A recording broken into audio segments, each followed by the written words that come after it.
UP में कथावाचकों पर हुए बवाल का मामला अब सियासी अखाड़े में पहुंच गया है। इटावा में यादव कथावाचकों को लेकर विवाद शुरू हुआ। उसी मामले को लेकर अखिलेश यादव ने धीरेन्द्र शास्त्री और अन्य कथावाचकों पर सवाल उठाए। कैश लेने वाला तंज कसा तो अब बाबा बागेश्वर धीरेन्द्र शास्त्री ने अखिलेश यादव को जवाब दिया है। कई कथावाचक हैं जो 50 लाख रुपए लेते हैं। कोई किसी की हैसियत है कि धीरेन्द्र शास्त्री को बुला ले अपने घर कथा के लिए? कोई अंडर टेबल लेगा वो बाबा पैसे? आप पता करवा लीजिए, अंडर टेबल नहीं लेते हैं वो धीरेन्द्र शास्त्री। क्या कथावाचक ने पता कितनी कीमत होगी उनकी, फ्री थोड़े नहीं। पता नहीं लोग क्यों कहते हैं, तो उनका क्या हम कहना है। कुछ लोगों को इसमें संतुष्टि मिलती है तो हमें बड़ी प्रसन्नता होती है कि हमारे ऊपर टिप्पणी करने में, हमारे ऊपर वार्ता करने में अगर किसी की पेट की रोटी पच रही हो तो भगवान करे उनकी रोटी पचती रहे और हम तो अपना कार्य करते ही चलेंगे। वहीं आज तक से बातचीत में धीरेन्द्र शास्त्री ने बिना नाम लिए समाजवादी पार्टी के अध्यक्ष अखिलेश यादव के बयान पर पलटवार किया। उन्होंने कहा कि अगर मुझ पर टिप्पणी करने से किसी का खाना पचता है, रोटी पचती है, तो आगे भी पचती रहे। आप अक्सर चर्चा में रहते हैं। आप विदेश यात्रा पे थे 1 महीने की, लेकिन इंडिया में फिर भी आपकी चर्चाएं थी। कई विषय बोली था। भगवान जाने, ये जीवन है तो बड़ा कठिन।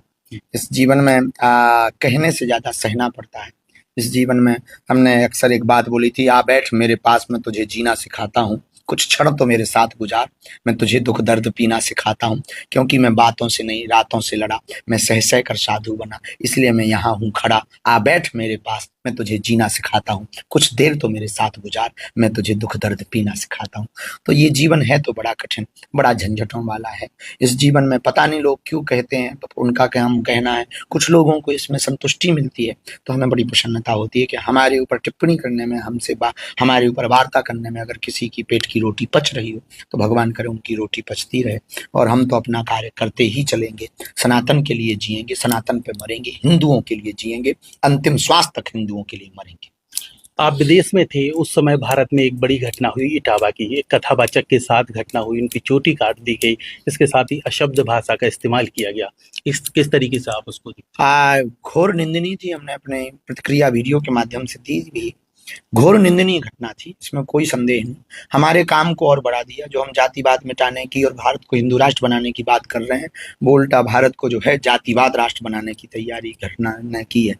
तो हुई तो बहुत बुरी है, लेकिन एक बात हम कहना चाह रहे हैं कि उससे ज्यादा बुरा ये हुआ जो उस पर राजनीति हो रही, राजनीतिक रोटियां सेकी जा रही हैं, टिप्पणियां की जा रही हैं और तरह तरह की बयानबाजियां की जा रही हैं। देखो, देश को, भारत को भारत रहने, भारत को अगर भारत बनाना है और समृद्ध देश बनाना है तो आप जातिवाद, भेदभाव, ऊंच नीच, छुआछूत, भाषावाद, क्षेत्रवाद, प्रदेशवाद, इनसे ऊपर उठो और राष्ट्रवाद के लिए जियो।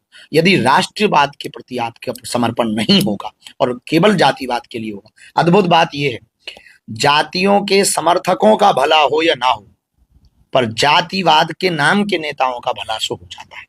इस जातिवाद की राजनीति पर जातियों के लिए, अपने नेता के लिए लड़ने वालों के लिए तो 2% का भला नहीं होता, पर जो जातियों का नेता होता है उसका सो पूरा भला हो जाता है। या तो वो जल्दी CM PM बन जाता है, या फिर वो जल्दी मिनिस्टर बन जाता है, या फिर बहुत जल्दी जो है भगवान की कृपा से कुछ और पा जाता है। तो समर्थकों का कम भला होता है, जो जातियों के नाम पे समर्थक होते हैं उनके नेताओं का भला होता है। और नेता चाहते ही यही है कि ये खुरापात बहती रहे ताकि उनका भला होता रहे।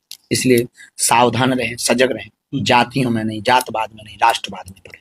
जन्मोत्सव आपका नजदीक है, क्या संकल्प है और क्या खास होने वाला है? 4 जुलाई को हमारे 1 साल और आयु के कम हो जाएंगे।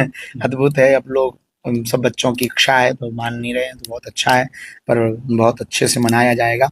पर हमने इस बार सबसे प्रार्थना और अपील की है, और हमारी अपील को आप भी जन जन तक पहुंचाएं कि हमें गिफ्ट नहीं चाहिए और गिफ्ट में कुछ भी नहीं चाहिए। गिफ्ट में देना ही हो तो जो बुंदेलखंड के लिए उत्थान के लिए बागेश्वर धाम पे हॉस्पिटल बन रहा है, एक ईंट दे देना, उससे हमको प्रसन्नता होगी। अपने जन्मोत्सव में वो गिफ्ट लेने में बहुत आत्मीय प्रसन्नता होगी। यही हमारा गिफ्ट होगा। 1 ईंट का दान करेगा बुंदेलखंड का कल्याण। जब बनेगा भव्य दिव्य अस्पताल महान, उसी से मानवता की होगी पूजा।